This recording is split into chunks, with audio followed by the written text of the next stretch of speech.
أعوذ بالله من الشيطان الرجيم بسم الله الرحمن الرحيم وإذا طلقتم النساء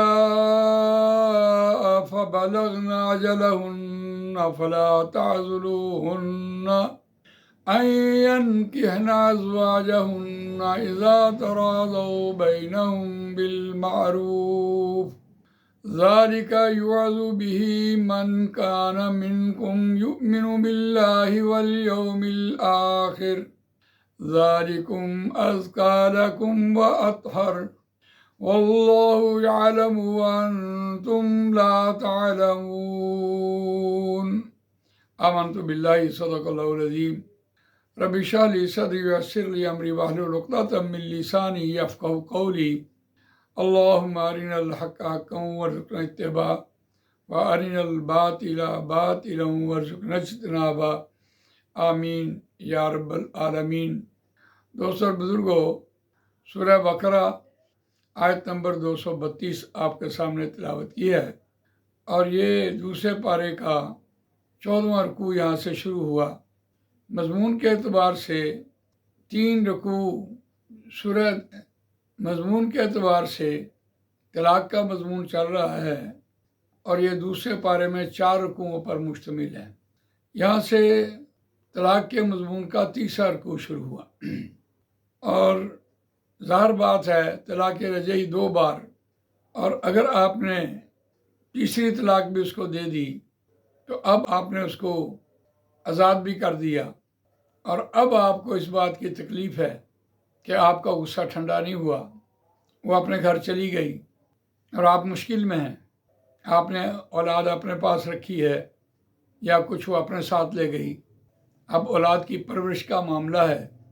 ظاہر بات ہے ماں کے بغیر تو گھر نہیں چلتا، اور اولاد جو ہے ماں کو بڑی پیاری ہوتی ہے۔ آپ اپنے کام پہ جائیں یا اولاد سنبھالیں، دن بدن غصہ تو بڑھتا چلا گیا۔ اب وہ اپنے گھر میں چلی گئی، ظاہر بات ہے اس کے ماں باپ اس کی دوسری شادی کے بارے میں سوچیں گے۔ تو اگر آپ کو پتہ چل گیا کہ اس کا نکاح ہونے والا ہے کسی دوسری جگہ پر، تو اب آپ نے روڑے اٹکانے شروع کیے کہ میرے ہاں تو نہیں بسی اور دوسرا گھر بھی نہ بسائے۔ تو یہ مضمون یہاں سے شروع ہو رہا ہے۔ کیا خوبصورت بات قرآن نے بیان کی۔ روان ترجمہ سنتے ہیں، وَإِذَا طَلَّقْتُمُ النِّسَاءَ فَبَلَغْنَ أَجَلَهُنَّ، اور جب تم طلاق دے دو عورتوں کو، پس وہ پہنچ جائیں اپنی مدت کو، اپنی عدت پوری کر لیں۔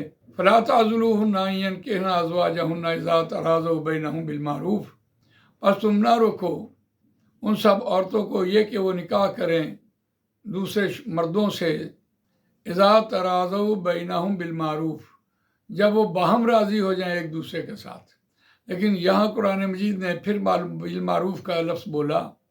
اس سے مراد یہ ہے کہ عورت اپنی آزاد مرضی سے کسی دوسرے شوہر کو پسند نہیں کر سکتی۔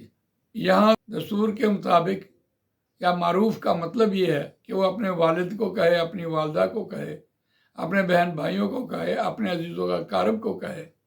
یہ خود اس بات میں آزاد نہیں ہے کہ وہ خود ہی شوہر ڈھونڈے اور خود ہی اس کے ساتھ چلی جائے۔ یہ راستہ قرآن مجید نے ایسے روکا کہ کہیں فحاشی نہ پھیل جائے۔ عورت پابند ہے، عورت گھر گرہستی کی زندگی بسر کرنے کے لیے اللہ تعالیٰ نے بنائی ہے، نہ کہ اس کو آزاد چھوڑ دیا جائے۔ اس سے تو فحاشی پھیل جائے گی، اور فحاشی پھیل ہی رہی ہے۔ تو اس کی رکاوٹ یہاں بیان ہوئی ہے، اور بہت خوبصورت بات ہوئی۔ ذالک یوعظ بہ من کان منکم یؤمن باللہ والیوم الآخر، یہ واعظ کی جاتی ہے، یہ نصیحت کی جاتی ہے جو کوئی ہو تم میں سے ایمان رکھتا اللہ پر اور آخرت کے دن پر۔ اگر اسے مرنا یاد ہے، موت کی فکر ہے کہ مرنا ہے اور اٹھنا ہے، اور یہ دنیا آخرت کی کھیتی ہے، جو یہاں بیج بوئیں گے وہاں جا کر کاٹیں گے، تو اللہ پر ایمان اور آخرت کے ایمان ہونے کی بدولت اس کے لیے یہ ظاہر بات ہے مسلمان ہیں۔ ذالکم ازکی لکم واطہر، یہ سب سے زیادہ پاکی کی بات ہے، اور سب سے زیادہ صاف ستھری، معاشرے میں صاف ستھری بات ہے کہ اسے کسی نہ کسی طریقے سے فحاشی نہ پھیلے۔ واللہ یعلم وانتم لا تعلمون، اور اللہ جانتا ہے اور تم نہیں جانتے۔ تو اس اعتبار سے دیکھیے کہ قرآن مجید معاشرے کو کیسے ڈیولپ کرنا چاہتا ہے اور کیسے اس کی اصلاح کرنا چاہتا ہے، تاکہ معاشرہ گھر گرہستی کی زندگی بسر کرے اور اولادوں کی تربیت ہو، نہ کہ آزاد چھوڑ دیا جائے۔ اگر عورت کو آزادی مل جائے اور خود کرنا بیٹھ جائے، جیسے آج فیس بک پہ ہو رہا ہے، عورت خود مانگ رہی ہوتی ہے کہ مجھے نکاح کے لیے مجھے کوئی آدمی چاہیے، نوکر چاہیے، گھر گرہستی کی زندگی والی، تو یہ تو آزاد ہو گئی۔ یہاں تک کہ کوئی لونڈی کے ساتھ بھی آپ نے نکاح کرنا ہے تو اس کے اہل والے یعنی گھر والوں کی اجازت کے بغیر آپ اسے نکاح نہیں کر سکتے۔ تو اتنی قرآن مجید نے ہمارے لیے رہنمائی دی ہے۔ اللہ تعالیٰ مجھے آپ کو قرآن مجید پڑھنے، سمجھنے، اس پر عمل کرنے، اس کو دوسروں تک پہنچانے کی توفیق عطا فرمائے۔ سبحانک اللہم و بحمدک، نشہد ان لا الہ الا انت، نستغفرک و نتوب الیک۔